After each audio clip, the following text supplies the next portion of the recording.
Yo, what's up guys, welcome back, next match, Cross-Banlist Cup. So, right side again, so top 16 playoffs, or losers bracket, so the first match, I guess, on the left side. So this means that all of these decks on the left side, they already lost a matchup here in the top 16 playoffs. So that means, as you know, like how a losers bracket works, so a deck is allowed to lose once in this particular tournament, at least on the right side that is. But if it loses the second time, it will be out of the tournament. So the first one here is upper part. We have Chaos, public's favorite, almost. So one of the older decks, I guess, again, in this year's Cross-Banlist Cup, taking a more recent deck, especially in the upper bracket, being 2016's Synchro Fusionist deck, full gas. So the problem here is that, and if I take a look at the votes from the people, and 65% of the people agree that Synchro has the advantage over Chaos, which I could definitely agree. The fact that, you know, Synchro's kind of looking at Stardust, looking at stuff like Omega, kind of power-crapped older formats to some extent, depends on which Synchro you look at, but essentially they were far stronger extra deck monsters compared to the Fusions back then, right? And like here, this opening hand, like for Chaos, if Chaos wants to have a chance, I don't see them winning when they're going second, especially when they get like hand looped for 4. Like, you know, triple Omega Trish, maybe double Trish, triple Omega, which is definitely possible because of Baccia, to bounce back your own Trish. But like in all honesty, if Chaos goes second, I don't see it winning unless the Synchro deck breaks, obviously.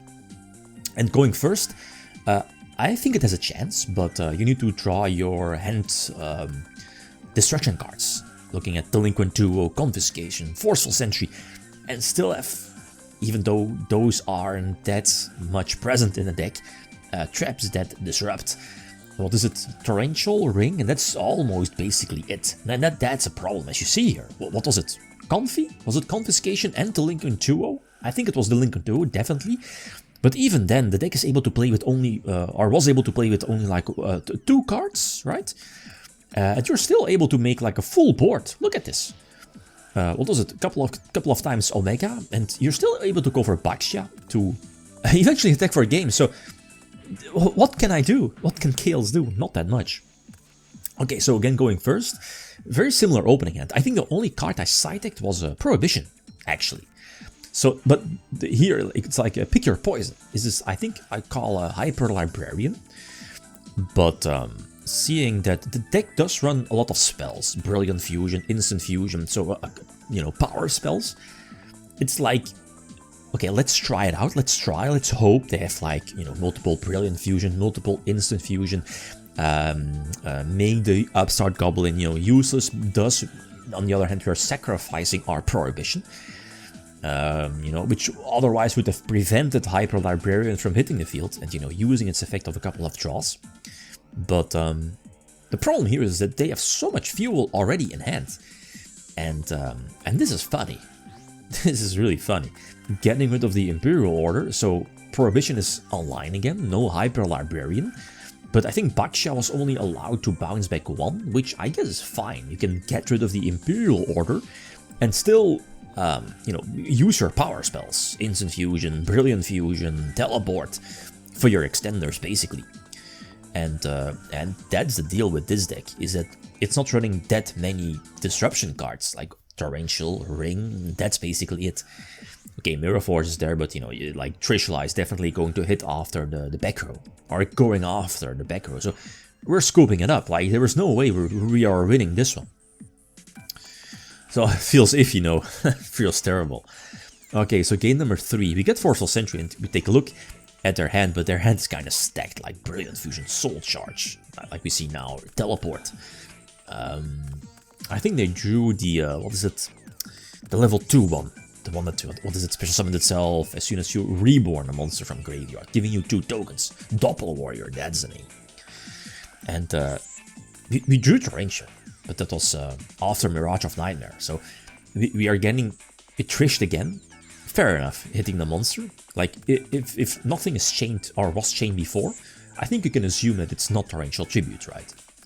And even Ring would already have been used on Librarian, for example. So the problem is obviously here Librarian, giving them so many draws. Like the Synchros are fine, like a couple of maybe Omega, the Trish. But the problem is still that Librarian giving the deck so many draws, especially against a deck or, you know, in a format where a +1 was huge. Getting a +1 over your opponent in like Chaos, Goat, flipping the Kachi to get one draw was huge in that format. But here, like here, Hyper Librarian giving you so many draws every time, like that, for that time was OP, super broken, would have been super broken. So yeah, nothing really we can do about this. Northern is also not once per turn, you can reborn it with Baxia, Yazi into another level 1 tuner, which, is it a level, okay, the Premature Burial for, you can reborn Northern as well. Use its effect, Baxia hits the field to, I guess maybe bounce back, okay, the back row, just in case I guess it's Mirror Force. And Baxia can pop something, make more space to go for what Tatsunoko, I believe the name is. No Battle Phase? Soul Charge. Yeah. 3 draw Sinister.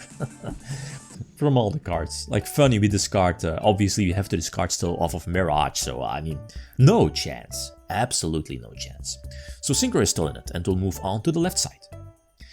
The bottom part, let's take a look. We have Lyrilisk, Bird Up versus Invoked Dogmatica with a slither of Shaddoll, so feel free to leave your predictions. Okay, guys, that's it. Thanks for watching. Feel free to leave a like if you enjoyed the video. Riddim signing out. Peace.